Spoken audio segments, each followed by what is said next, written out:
às vezes as pessoas brincam com o purgatório. Vamos pegar um purgatóriozinho, tal. Não existe purgatóriozinho. Né? Tem um só purgatório. Existe graus, isso é real. Graus, sim, Existem graus. Né? Tem mais tempo ou menos tempo, não é isso, padre? Tem mais Os tempo graus ou menos também, tempo. só pode explicar um pouquinho? Ou seja, assim como tem um prédio de apartamentos, tem um apartamento para cada um lá no purgatório? Sim, existem. É bom saber, né, irmão? Porque vai crescendo a alegria, a esperança de ser, a alma no purgatório. Isso há diversas revelações de elas sentirem-se cada vez mais próximas, né, da salvação. Então a esperança vai aumentando cada vez mais, né?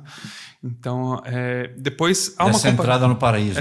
E a comparação da questão do tempo é dada a partir também de uma epístola de São Paulo, não me lembro qual, que se fala do castigo de feno, de palha e de madeira, né? Então feno, a palha e a madeira, elas são consumidas de modo diverso, de um tempo diferente. Sim, então essa combustão, vamos dizer assim, também vai ser diferente. E entra também justamente a questão da aderência do pecado. Quanto maior a aderência do pecado na alma, mais precisa ser purificado. É o mesmo exemplo da questão da roupa encardida, né? Quanto mais está encardida, mais precisa ser lavada, colocada lá, deixar de molho, batida na barreira, na barreira e tudo mais. Entende? Então esse é o princípio. Agora, não sei como está o nosso tempo. Não, já estamos 2 minutinhos. Então, sobre a questão do tempo, parte. justamente. A questão do tempo. Por isso que eu lembrei do tempo. Então, você perguntou sobre o tempo.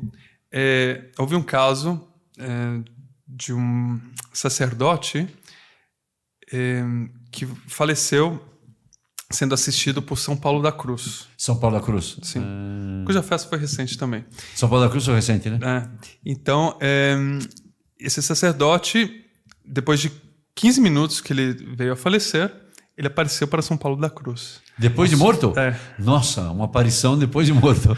Então, uma aparição... São Paulo da Cruz, fundador dos passionistas, né? Sim, exatamente. Então, e aí ele pedia orações, porque ele estava passando no purgatório e ele sentia que tinha passado um tempo assim enorme, quase que assim, ele não podia descrever a quantidade de tempo. Eu nem me lembro exatamente se ele deu uma data exata, né? Mas ele tinha morrido há 15 minutos. 15 minutos? E ele disse, já estou aqui há tanto tempo, etc. Por quê? Nossa. Aí que está. O tempo terreno é totalmente diferente do tempo Post-mortem, tempo ultraterreno, né? Seja o tempo no céu, seja no inferno, seja no purgatório. Porque ali existe o que se chama évum. Aqui, o tempo é a medida entre um antes e depois. A gente mede. Tem um antes, tem um depois. Então, nós medimos. Agora, no inferno, no céu, no purgatório, não existe essa medida propriamente dita, porque ali é totalmente espiritual. Não existe essa matéria. Então, também, essa questão do tempo é um pouco diferente, porque diz uma passagem da Escritura, né? Para Deus, um dia são como 1000 anos, 1000 anos são como um dia. Sim. Então, essa questão temporal, ela pode passar um instante, mas parecer que está passando 1000 anos. E, ao mesmo tempo... 1000 anos pode parecer que é um triz, dependendo da penitência, entende? O fato é que é necessário...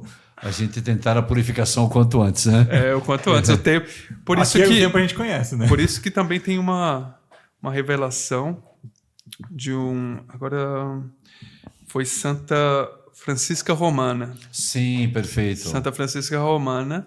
Ela teve revelações do purgatório também, né? Também, e que foi o seguinte, também. que veio um cardeal que veio a falecer pedindo orações para ela.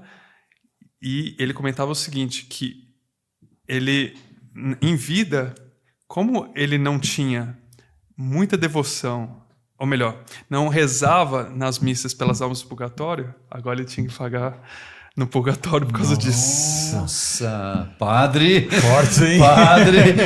Vamos a missa de hoje. E ao mesmo tempo, e aí o que aconteceu? E aí ele comentava que uma missa antes da morte vale muito mais do que a missa depois da morte. Nossa, antes da morte? Exatamente. Então, por isso que se oferecer agora missas, pedir, por favor, padre... Como a pessoa está viva, né? Quando a gente pede, né? Pedir por mim, por tal pessoa, né? Vale Claro muito. que a missa tem valor infinito, né? Sim. Mas ele comentava isso, que é muito melhor rezar o quanto antes, né, nessa vida do que depois da morte. Inclusive de acordo com a devoção da pessoa, né? Se a pessoa tem mais devoção à Santa Missa aqui na Terra, Exatamente. os efeitos quando ela estiver no purgatório também é bom, né? Exatamente. Tem há confrarias, né, das almas do purgatório, é muito bonito isso. E há num convento de carmelitas que diz assim, na parte frontal assim, da capela, que diz assim: rezemos pelas almas que morrerão durante a missa que será celebrada aqui. Nossa, que bonito, hein? Entendi, né? Porque continuamente estão falecendo pessoas, né? Que bonito. Isso é a fé. Exatamente. Nesse tempo, né? Que não é tempo, não. Interessante. Tá ótimo, padre. Tá super interessante. E falando em tempo, esgotou o tempo da nossa primeira parte. Que pena. Parece que foi. Nem tá parecendo que estamos no tempo, não é isso? Tá no purgatório, rapidinho. Tempos.